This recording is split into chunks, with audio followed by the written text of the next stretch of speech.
So, ladies and gentlemen, welcome aboard. It is another episode. Yep, it is the Buzz About East Brunswick, episode 25, along with the mayor. Yes, it is Mayor Cohen. Congratulations. That's quite the milestone. What, 25 episodes? I think so. I think so too. We've come a long way from episode 1 to where we are today. Right. I think we've learned a lot about each other. I've certainly learned about you and East Brunswick and what's going on. Absolutely, and I think that we also have given out a lot of information to folks, but not necessarily in a lecture type of style. No, it has not been. No, I have not. I have not gotten that from you at all. No, you haven't been the lecture guy. I think you've been unbuttoned up. You've been very outgoing. It's been great.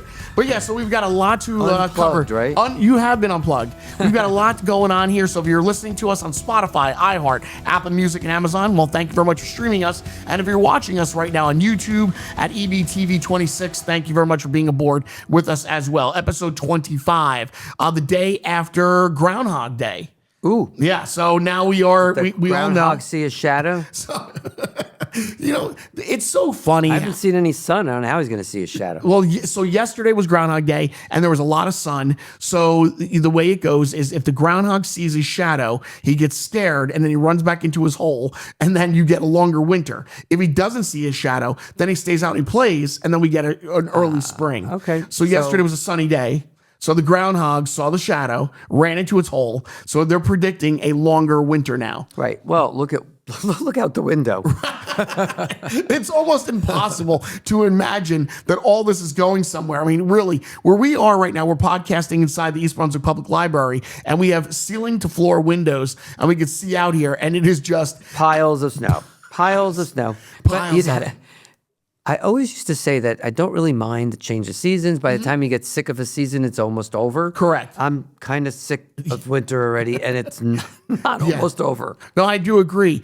Speaking of all the snow that we got, maybe this is a biased answer that you're probably going to give me but how do you feel that East Brunswick fared through this big storm? How did the plows do? I think like any other town, we were facing really snow totals that we haven't seen in over a decade. Yeah. So there's just so many places that you could put snow. Yeah. And it had to pile in places that are often very difficult for people to see around corners. There's no other place to put it. And of course, that's been followed by an incredible stretch of really, really sub-zero, not sub-zero, but we did. Yeah. Really cold weather. We did get the cold weather, and so that there is no chance that that's going to melt. Right. And where in the past we would get snow totals, but it would be followed by sunny days, warmer days, and it would go away pretty quickly on its own. This just isn't happening. And so saying that we're going to go curb to curb is almost impossible. Right, and it's not East Brunswick, it's every town. Folks that keep saying that should just drive to another town to see that it's no different. Sure. And there's only so many places that you could pile it. So we're all going to have to slow down. Yeah, and deal with it. We're going to have to edge up if you can't see well. We're going to have to stay off the phone. Be careful. It may take a little longer to get to places. It's just what it is. Yeah. As soon as it softens up a little bit and starts to melt, and we can get folks out there to move some of it and to is that the plan? We'll do it for the plows for East Brunswick. Is that the plan? When the temperatures do get a little warmer and the snow gets a little bit softer, will we have the plows go back out and push it again? Right. But to have them come out now to try to move ice is only going to risk damage to the plows, right? Which means when we really do need them, they're not going to be available, right. So people can have to be a little patient, and again, slow down, be careful, be considerate, and as soon as it's feasible, we'll get out and try to clean up those areas where we can make a difference. What about some of the residents where, obviously there are the ordinances where you have to clear the snow on your sidewalk, clear the snow on the, on your driveway and all of that by your mailbox. Does East Brunswick, like during something like this, would it be safe to say that East Brunswick would ease up a little bit on, reporting it? How do you address the residents? Well, it's a priority-based decision, right? So the number one objective is to make sure that we get the roads cleared, right? And I think we did that. People were out the next morning already. They were able to get to where they needed to be. Was it a perfect road? Was it curb to curb? Were there spots that were maybe blind spots? But they were able to get out and function. Emergency vehicles could get where they needed to be. That's the primary number one responsibility. After that, then we started sending out folks to ticket those that were leaving cars on the road because it hinders the ability for us to be able to do that number one objective. We put out about 137 tickets for people to think we didn't do that. We really did. But the priority isn't going to be ticketing cars first. It's clearing roads. Right. And there's only so many people we have working for us. So once they finish that, they were out to ticket those folks because that's truly a real hindrance to getting that number one objective done. After that, we want kids to get back to school. There's people that walk to houses of worship. So getting the sidewalks cleared is an important thing, right? There's folks that if they didn't have that are now going to have to walk in the streets. And that's not really good. That's dangerous and it puts people's lives at risk. So it's a homeowner responsibility. So it is. There's no way getting around it. It's just, I'm sorry, if you're older and you can't do it, then maybe you need to hire people, maybe get family to help you. But it can't be the town's responsibility to clear your sidewalks. That's a homeowner responsibility. Gotcha. The same thing with your own driveway. Yeah. Like, you really need to clear that out. Right. And so these are the things that we are going to enforce because they're even more important during storms like this. We want the kids getting back at school, and we don't want people in the streets. There's people that walk to certain houses of worship. They have to walk, right? That's not new. No, you're right. The path and the direction and that they take is the same. So those are going to be the homes that we're going to be most important for us to issue notices if they're not complying. Right.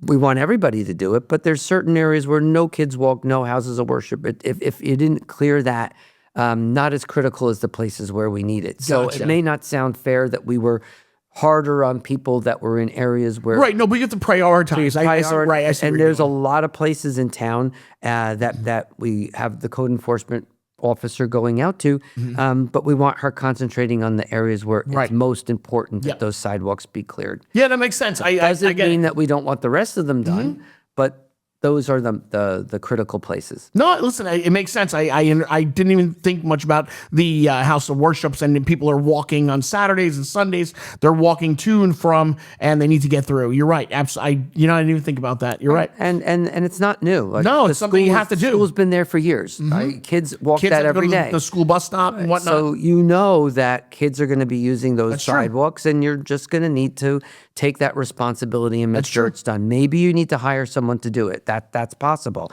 It's also very possible that you just did your sidewalk and then the plows come later and now there's snow that gets back on. How do you address that? You know what? Yeah. Then you need to go back out and clean it. It's a homeowner responsibility. It's the truth. I know. I'm not timing the people in the plows to when it's your convenient time to take care of the sidewalks. Like you're hiding. You're like, go do it now. Ruin their day completely. No, I get it. It happens. I'm a homeowner too. In every town, we're not different. And that's just it's just what becomes a responsibility of a homeowner. I'm sorry that the plows did that. Right. No, but there's nothing you can do about it. I get you. Listen, I spoke with Dan Losick, and he was even giving some pointers on how to avoid, having the plow push it towards the apron of the driveway there or back onto your sidewalks. There's little things to do that. And that you could do. But honestly, in snowstorms where you have this much snow being dumped, even those the pointers aren't always going to work, and you are going to have to go back out and clean out the rest of whatever piled in front of your driveway. I've seen pictures of plows where it can lift. They're very expensive. Sure. For us to do that, taxpayers are going to have to pay for that. Oh, so you have looked into something like that, though. They're far more expensive. There's far more parts. They break down all the time. So let's be realistic. Gotcha. Right. This is not new. This has been every storm. Yes. And there's no way that their responsibility when they have to hit 180 miles of road is going to be making sure that snow doesn't end up being dumped in front of your driveway. It's, again, mine too. Well, I wanted to ask you. I was going to say, you're not off the hook, so you're a homeowner as well. The people on my street know. Don't even ask for special treatment. You're on the mayor's street. That actually doesn't entitle you to anything. Right. We're the last street to get paved. Don't even ask. So we're the last street to get plowed. They are going to plow my driveway in when they come down. I know it. So you're living like the rest of us. That's it. worse. Everybody knows that we're last. Did you shovel or did you use a snow plow? How do you clean off the driveway? We have pavers, so I've always panicked that if we have a snow plow, it's going to ruin the pavers. Right. So we have a long driveway, and I do it by hand. I can't believe it. How many times were you out there?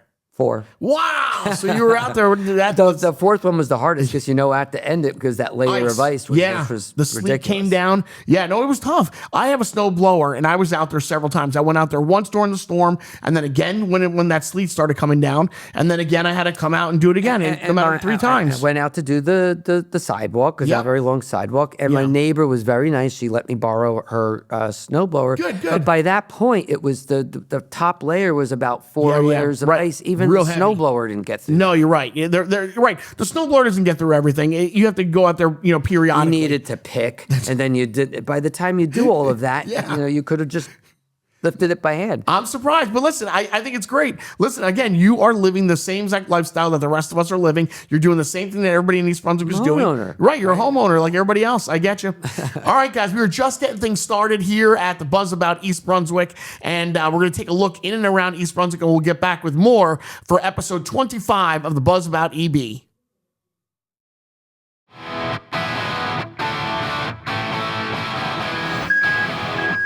Man on a mission.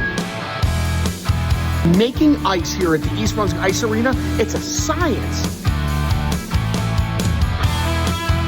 It takes about 7 to 10 minutes to fill the Zamboni. The ice will come up a conveyor, come up to this wall here, and dump the snow straight down into this pit.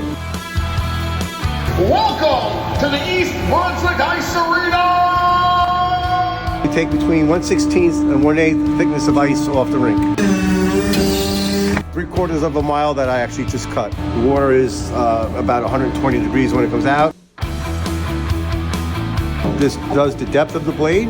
Then your hot water comes out here of the towel bar, and then towel then goes on the ice, giving it a perfect clean cut. This is great! We will fill this up with about 195 gallons of hot water. That's a lot of ice! There you go. Ed Seeley making fresh ice. Get ready. Place is opening soon. Attention East Brunswick residents. This is a friendly reminder that New Jersey law requires all drivers to remove excess snow and ice from their vehicles before driving. Please be sure to clear off the hood, the roof, and all your windows to help keep everyone safe on the road. Taking a few extra minutes to fully clear your vehicle can prevent accidents and injuries. Thank you for doing your part to help keep East Brunswick safe. It's a friendly reminder from the East Brunswick Police Department. All right, guys, and we are back. Episode 25. I'm Greg T. This is Mayor Cohen, obviously. At 25. At 25. Hey, I think it's a great number. It is a good number. It really is. Slowly but surely. When we started at episode 1, I don't think we knew where exactly this podcast was going to go. So to be at episode 25, I think that's a feather in our cap for ourselves. There you go. We've done a pretty good job. So let's get an update on the East Brunswick Ice Arena. So what can you tell me? So tomorrow's a big night. Last night was a big night for you. Last night we had a couple of mayors from Middlesex County and some of the business administrators come and take a tour because we wanted them to know that the facility is now in the region. Yeah. And a lot of opportunities for residents in their towns to come, and we of course want them to come. And then the Woodbridge, which was a town that also, like us, has municipal rinks. They came out in force with a lot of the folks that were there who've actually helped us with ours. Oh, okay. And I think it's a great opportunity for us to work together because they have 2 rinks out in Woodbridge and we have 2 rinks here.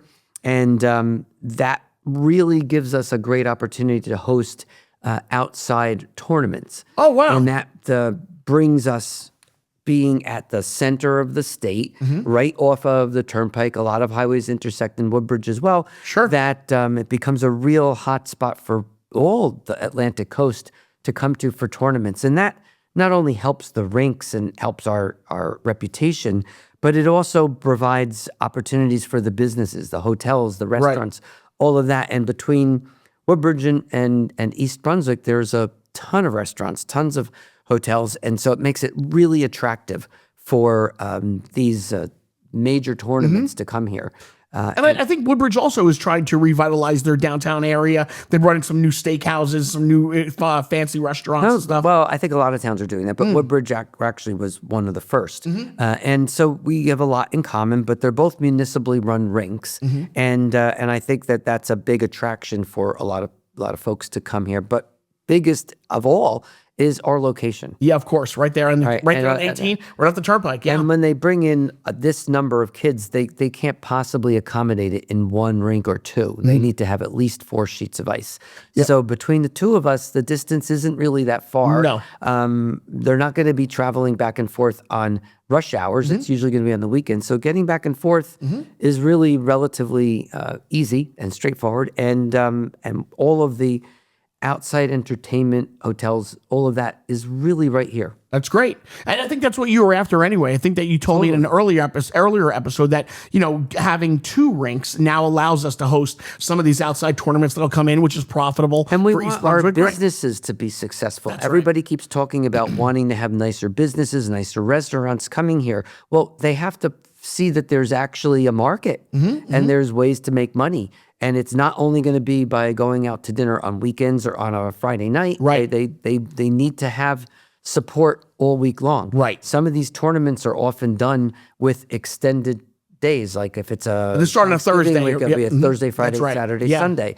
They often take advantage of holidays. So I remember when my son was playing hockey, we were never home on a holiday. Right. It was always a tournament somewhere. That's right. I agree. Even I played soccer as a kid growing up. Same exact thing. Every single holiday weekend, parents You're on the road. They're on the road. That's right. We were going to Long Island, wherever we were going, and we're always busy. And it's always the holiday weekends. You can't avoid it. The hotels, the restaurants, they kind of get wind of what the schedule is for these events. They prepare for it. They offer special deals. Sure. And we want them to be successful. And if they're successful, then they bring in all of the type of retail that everybody really says they want here. Now listen, let's talk about success. Mr. Mayor, you are getting up there now as you're getting up there, competing for being in office the longest. You're not the longest tenured mayor. Not the longest. Yeah. But still though. Creeping. 10 years. So congratulations on that. I think that's pretty neat that you've, this February, you've now crossed over the 10-year mark, which is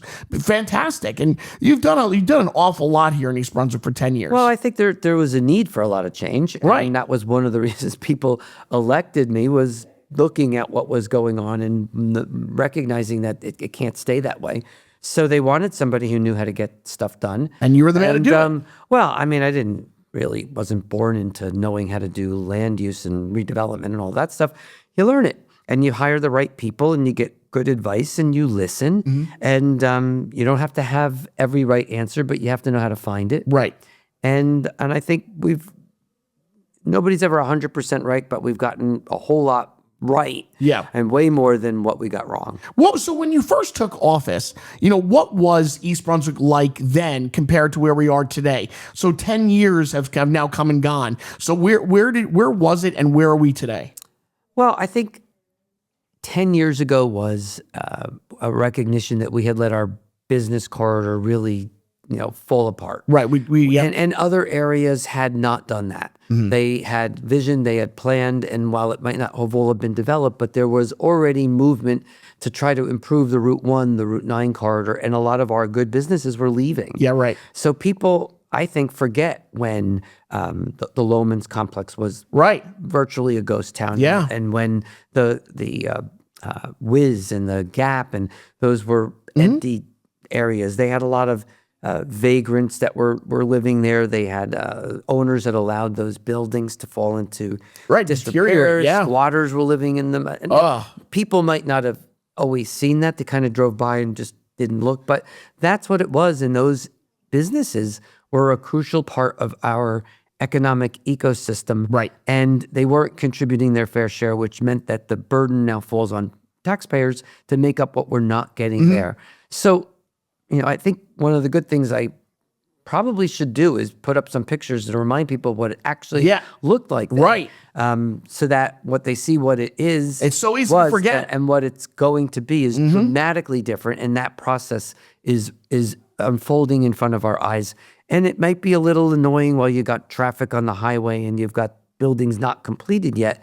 to really see what we see when it's all done. Yeah. But I promise folks that when it's done, it's going to be dramatically better than what it was. And they will be contributing significantly more money to the tax base, which is why we've been able to keep municipal taxes I think at the end of the day, I think that, your vision has been incredible to see what we've already accomplished here in East Brunswick, from the closest area by the turnpike all the way up and now moving into the mall area. There's no way that you Had can't to be done. Listen, it looks great. It really does. And it's going to come along and it's going to be beautiful already in a couple episodes prior. I think if you look beyond just that, which we often tend to focus on, I think that the representatives who are sitting on our township council, our boards, our commissions, our volunteer organizations, really now, as opposed to what I would have seen 10, 15 years ago, right,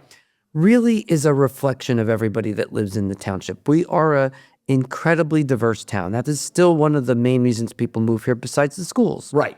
And if you look at any one of these boards and commissions, when you put your hand out and invite people to participate, it's amazing how often people were just waiting for the invitation. There's a little shyness when you're in a small group and you don't think people really care about you being part of the larger group. But when you tell people that they matter and that we want to hear from them and you give them the opportunity to contribute, guess what? Right. They do. How difficult is it though to govern here in East Brunswick, knowing that, when it comes to politics, we're so split. I mean, it's very, very difficult. You have the right side, the left side. It's very difficult. How hard does that make your job as the mayor here in East Brunswick to govern and to run with your vision of what is next for East Brunswick? Well, that's what elections are about, right? So you're never going to get 100%. Sure. I don't remember anybody that's gotten 100% of the votes. So there's always going to be somebody that didn't vote for you. There's going to be people that disagree with you. That's part of the game. I think my job is to make sure that I make the case for what I'm trying to accomplish. Clearly, most people agree with me or I wouldn't have won by the margins I won. No, clearly. But there's always going to be folks that disagree, have questions. Yeah. There's ways of asking questions and disagreeing without being disagreeable. You don't have to be nasty. You don't have to post obnoxious, posts that most people read that stuff and think, oh, I can't believe that person wrote that, but they're not going to comment. I think there's ways of doing that and having healthy dialogues. And often after that, people are more informed and understand maybe the rationale behind why we've made decisions the way that we did. Maybe explain things people didn't really understand before. There's a way of doing that. And there's going to be some folks that just never want to participate. That's just their right. nature. They're never going to show up, right? Or they're just going to be negative and that's just them. But when you're in the public sphere, when you're in the fishbowl, you just have to accept some of that. I have to just let a lot of that go. I think a lot of your town hall events have always helped out as well of getting the word out to people, winning people over by them. I think that, people that may not have voted for you, I think if they go to your town halls and they hear you speak, I think it's easy to say, yeah, you know what, he's doing a great job for East Brunswick. Or they may disagree and they're given an opportunity to tell me why they disagree, or maybe they have a feeling about something or a understanding that might not be quite accurate. That's a great opportunity to have a dialogue and to explain things that maybe folks didn't understand. Right. So those are what town halls are about. People could call and make an appointment if they want to talk to me. I've never said no. You're very accessible, for sure. You have not. There's many ways in which the dialogue could occur. What I won't do is dialogue on Facebook. Gotcha. Or social media. That's not the way to have an interchange of ideas. I got a couple of questions here, and then I keep glancing over at my notes. I want to get out there. Sure. So, what is one thing that has surprised you most about being the mayor of East Brunswick? What are you surprised about? Well, I think that it's the first thing that surprised me was how big the town is. Right. When we started the election the first time, you get maps and they have you go out and start knocking on doors, which I love doing. But there were parts of the town I didn't even know were East Brunswick. so I think incredible. That a lot of people were really, surprised when you get involved in all of this, how far the town's stretches. Yeah. And that parts of town that you didn't really think where East Brunswick are. So that was it was eye-opening. And I also think that one of the things that I like to do is when you're doing that, I love to try to go to parts of town that people would never have expected you to go to. Right. No, you've done a lot of that. You really have. You've gone out and you've been out there in the community on your own, off of your office hours even. For sure you have. There's also a lot of really talented people here. Like we brought some of them even for our podcast. Yep. That are either famous for something that they do or involved in really interesting hobbies or activities. And we have a lot of those folks living here in town. So sometimes that's a little bit surprising. And we've got, I think more than most, a lot of people that really want to see the town successful, and they do want to participate. They all do. You have to tell people that their opinions matter. That's right. And to come out and participate. Yeah, people want to be heard, for sure. And when we do that, they often do come and they do give their opinions, and we value it. What is, last question here, what's the toughest decision that you've made as a mayor that maybe residents weren't really happy about, but it was something that was imperative for the township of East Brunswick? Look, we needed to go with a new garbage contract. It's extraordinarily expensive. We, I think, made very good decisions at the end, but initially, some folks were apprehensive about it. Okay. And there was negativity. Only one garbage can. How could you do that? Yeah. Why aren't you doing more recycling? But the contract that we got allowed us to continue to provide that service where a lot of other towns have moved away from it. It allowed us to, I think, put out a product that keeps the town cleaner with the lids and the ability to not have things blowing all across town. But I think that was a big improvement. It ended up being an improvement, but there was so much talk, right, about that decision. About changing the garbage company. And people were so nervous about it. And you start to think, oh, did we really make the right decision? But we did our research, and we were pretty certain. And now I think folks look back at it, of course, and think, "Oh, this is way better than it was before." It's on everything that you're doing. A lot of times, you just have to know that you're doing the right thing, and that it just may take others a little longer to get there. Gotcha. All right, guys, listen, we are learning a lot again here on episode 25. Anything else that you'd want to say in your 10 years? Something that you would want to tell the audience about your 10 years here? Anything from yourself? I love what I do. Good. I love what I do. I think that it's the greatest job that you can have. Yeah.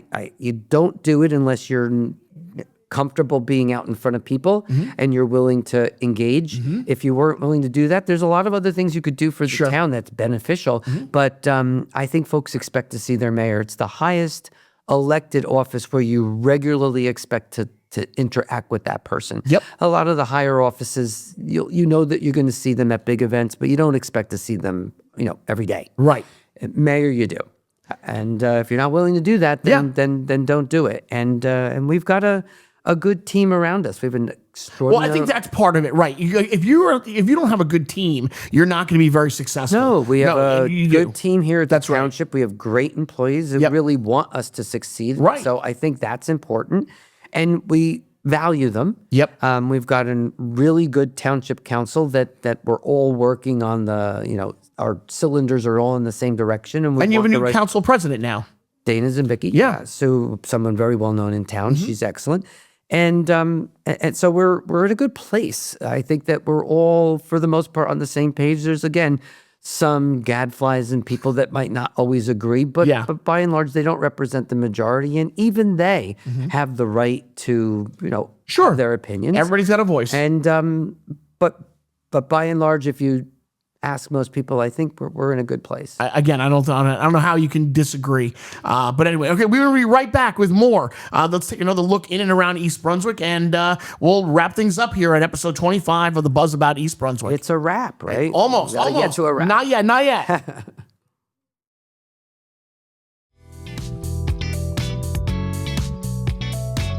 Hey, I'm Danielle McCallie, the Director for East Brunswick Township's Department on Aging. Do you know how easy it is to join the center? welcome to the Senior Center. You can stop down during regular business hours, 8 a.m. to 4 p.m. Monday through Friday, fill out a quick application. So long as you're 60 years of age or older and a current resident of East Brunswick, we would love to see you. Once you're a member, you have access to all the great programs, activities, and services that we offer here. Hey Jim, what do you like best about being a member of the center? This is one of the best things that ever happened to me.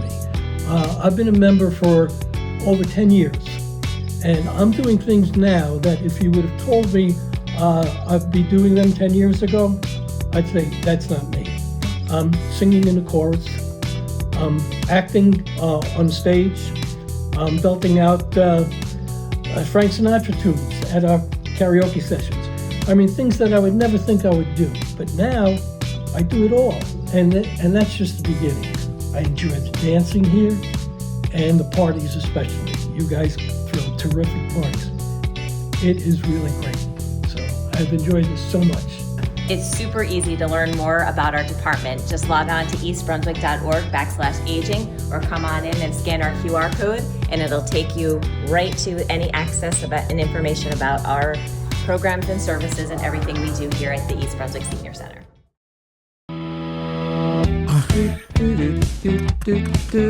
I just, sometimes those little things just crack me up. All right, we are back, getting ready to wrap things up here for episode 25. Well, I really don't have a voice. Like normally people say, "Oh, do you want to sing?" No, you don't want me to sing. That will clear out the room. But I just like when you're like, I do like that too. So there is a big thing that's happening. Now, we're recording this podcast here on Tuesday, but there's a big deal that's happening tomorrow night on Wednesday at the East Brunswick Ice Arena. So let's go into that. The high school hockey team is having their senior night, so it's going to be an opportunity before they close out the season to actually have the team play on their own home ice. That's very cool. That's really exciting. So exciting. we'd love to get people out if they want to just even see the rink, support our team. Yeah. And just have a fun time, but it's a big deal for us. I agree. It's been a long time coming, and to finally see some real action out there on the ice, it's going to be a lot of fun. Get Zambonis out there to see how they. It's very cool. We have green and white Zambonis. If you can't wait. That, right? Yeah. No, everything's been awesome. Everybody that I've been working with over at the arena has been super nice, very helpful. I've gotten in there, made some really great videos. They're excited about it too. Like this is what they've been building up for. So it's a.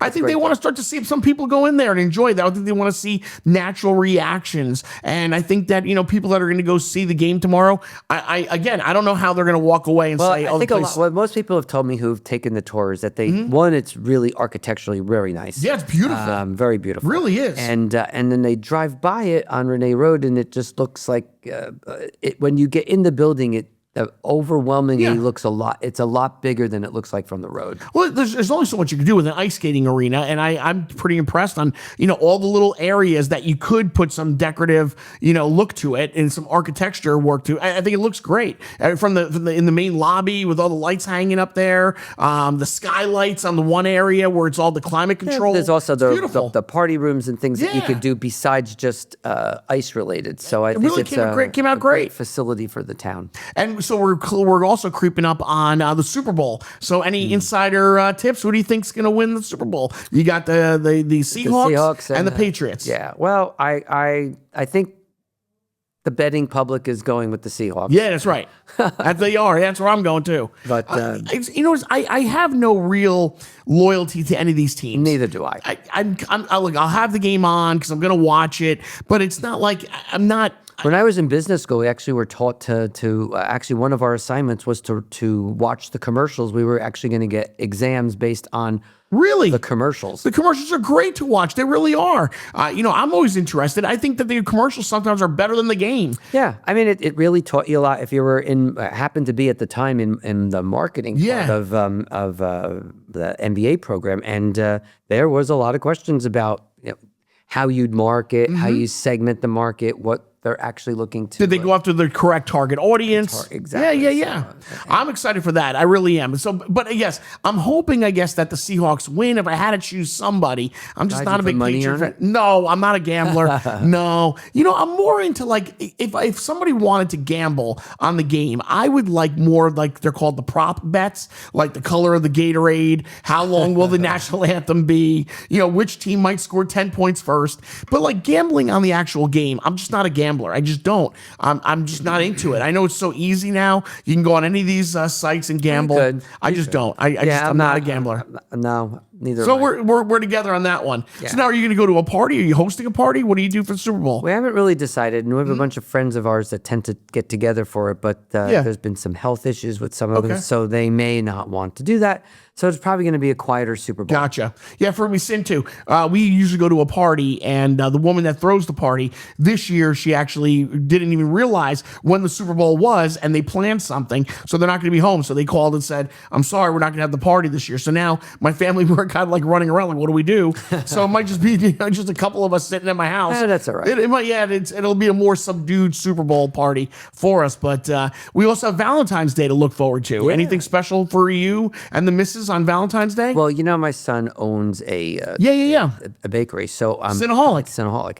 So every year they do the special chocolate covered strawberries. Oh, that's great. Come on. Hey, that's good. I don't know too many women that turn that down. No, everybody loves that. Everybody loves that. I really do enjoy Valentine's Day. I've got 2 daughters, so I like to go all out and like, I get them cute things, like nothing huge, but I want my daughters to still enjoy it. Like I always look at them like, I'm your Valentine, I'm your dad, I'm your Valentine. Well, that's I have a daughter too. That's right, exactly right. And you certainly want to make sure that she gets a little love. Bingo. That's exactly it. But yeah, I just, that's my wife and I, we'll trade a little, she might get me a little something, maybe a candy that I really like. Maybe I'll get her something. The days of like me buying her jewelry are kind of like over now at this point, That's what happens when you're married. How many years you married? Oh my God. 40. 40? A little over 40. Oh, you got me I think beat there. 41 or 42. I'm only at 22 years, so you got me beat there. Wow. You got me beat. I almost doubled you.